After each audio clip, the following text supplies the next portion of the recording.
O plenário da Câmara dos Deputados pode começar a votar a reforma da Previdência ainda nesta noite. Vamos direto a Brasília, ao vivo, com a repórter Caroline Aguiar. Pelo menos essa era a previsão inicial, né, Carol? Se bem que as coisas parecem que estão ficando um pouco mais complicadas e essa votação é incerta e pode, inclusive, ser adiada para amanhã. Então, nos conte, por favor, qual é a situação neste momento? Quais são as possibilidades aí?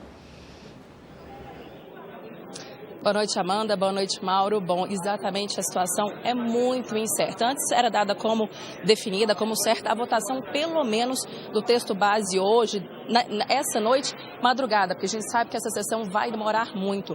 Mas as negociações aqui estão se estendendo e, por isso, sequer começou a sessão que vai discutir a reforma da Previdência. Os deputados estão tirando um projeto sobre regulamentação de vaquejada, ou seja, nada a ver com Previdência, porque nos bastidores há, sim, muita negociação. Inclusive, ao longo do dia, eu tive a oportunidade de conversar com os vários líderes e o clima estava bem pesado, com várias insinuações até de que o governo não teria a quantidade de votos necessária para poder aprovar o texto, que a gente sabe que não são poucos votos, são 308 votos, então não é uma costura fácil de se fazer. Inclusive, aí é por isso que eles estão estendendo essas negociações para tentar conseguir votos. Se essa votação não ocorrer de madrugada, ela fica para amanhã e a gente vai ter que esperar para saber qual vai ser o resultado. Hoje, o ministro da Casa Civil, Onyx Lorenzoni, foi exonerado do cargo para assumir o mandato que ele tem de deputado justamente para ajudar nessa votação, para contar votos. E agora há pouco ele passou por aqui e otimistamente diz que o governo tem mais de 30 votos. Vamos esperar para ver. Quem também foi exonerado e reassumiu o cargo de deputado foi o ministro do Turismo, Marcelo Álvaro Antônio. Bom, enquanto as negociações acontecem, a gente continua aqui acompanhando e você vê agora como é que foi esse dia de tentativa de acordo na reportagem.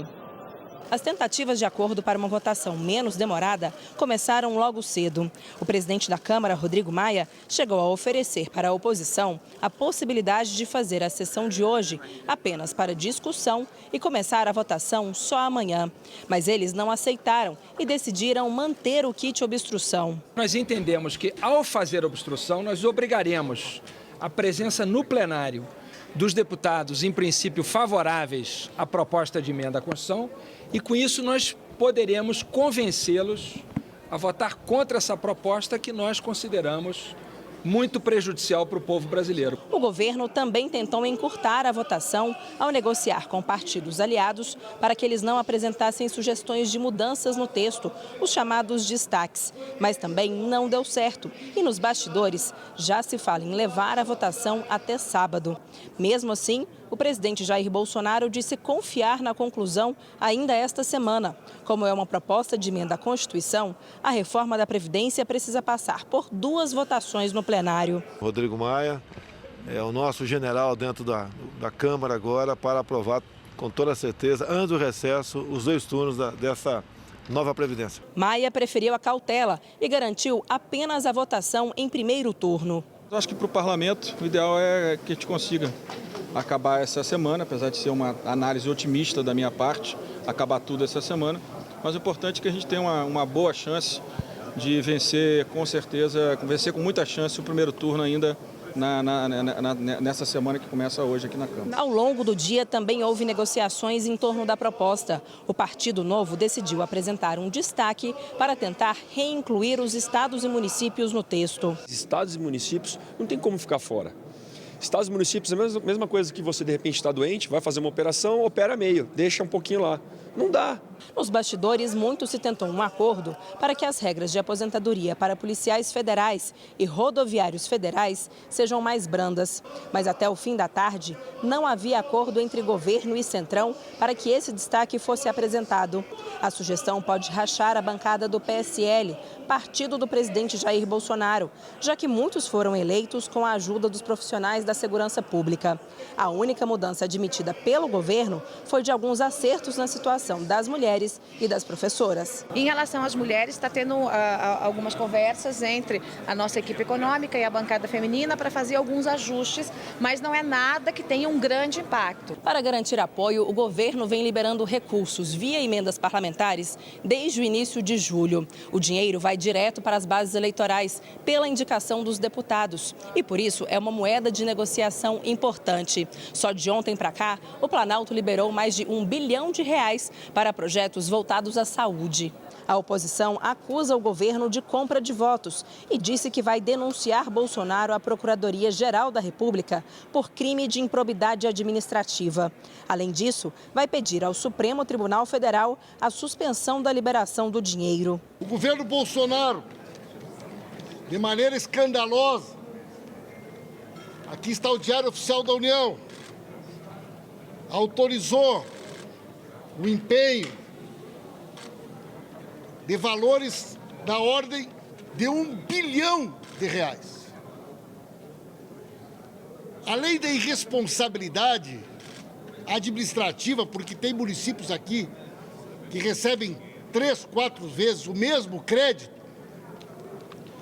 este governo está comprando votos com cheque sem fundo. A prática conhecida como toma lá da cá foi classificada como normal pelo presidente. Tudo que é liberar está no orçamento. Então eu gostaria de liberar tudo que está no orçamento. E quando acontece uma situação como essa, é normal. Olha, a gente segue acompanhando a votação da reforma, porque inclusive as negociações continuam tanto no Palácio do Planalto como na residência oficial do presidente da Câmara, Rodrigo Maia. Nesse momento ele não está nem no plenário, ele voltou para a residência oficial para negociar mais alguns pontos, tanto da reforma quanto dessas emendas que os parlamentares também querem voltar para suas bases, né, Amanda? São esses destaques e essas mudanças serão colocadas em votação as que houver acordo entre os partidos de centro e centro-direita e já acordo sobre um destaque para mudanças no tempo de contribuição das mulheres, mais uma suavização nas regras das mulheres que têm um tempo de contribuição menor, de 15 anos. Enquanto isso, líderes do Centrão também se reúnem com o Planalto para garantir a liberação dessas emendas aí parlamentares que a gente viu no final da reportagem. A gente segue acompanhando e te informa assim que surgir as próximas novidades.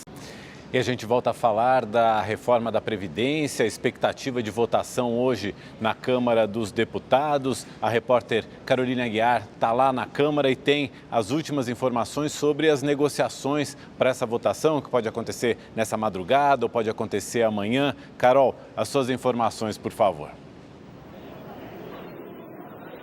Oi, Mauro. Pois é, a votação está parecendo cada vez mais distante, viu? Como se adiantou antes para a gente, os líderes estão lá na casa do presidente da Câmara, Rodrigo Maia. Essa reunião ainda não acabou e, pelo que a gente apurou aqui, o problema, o que está dificultando o início dessa votação é a liberação de emendas parlamentares. O que isso quer dizer? Os deputados estão cobrando que o governo não liberou os recursos aos quais eles tinham direito.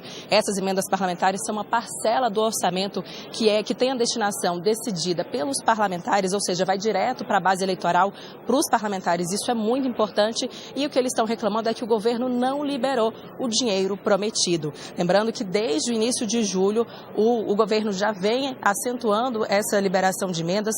Só de ontem para hoje foi R$1 bilhão em emendas liberadas, mas os parlamentares estão reclamando que o governo não cumpriu o que foi acordado. E em meio a toda essa negociação, toda essa discussão de reforma da Previdência, quem vem aqui na Câmara amanhã é o presidente Jair Bolsonaro. Ele vai participar de uma sessão solene em homenagem à Igreja Universal do Reino de Deus. Ou seja, a gente vê aí o presidente tentando se aproximar da bancada evangélica e do Congresso. Mauro, Amanda.